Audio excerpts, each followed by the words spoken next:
তাহলে মহারাজ সেই কথাই রইল, আগামীকাল মধ্যাহ্নে আমার বাড়ির ভোজ সভায় আপনারা সবাই আসছে।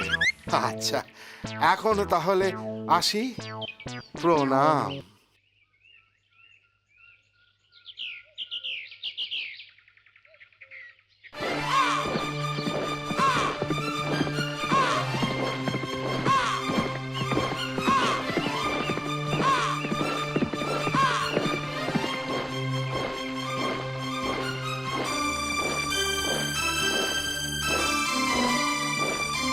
ওই গোপাল, তুমি কোথায় গেলে? আরে আমরা তো সব এসে গেছি। ওমা ওমা ওমা, কি সৌভাগ্য! আমাদের এই গরিবের কুটিরে মহারাজের পায়ে ধুলো পড়ল।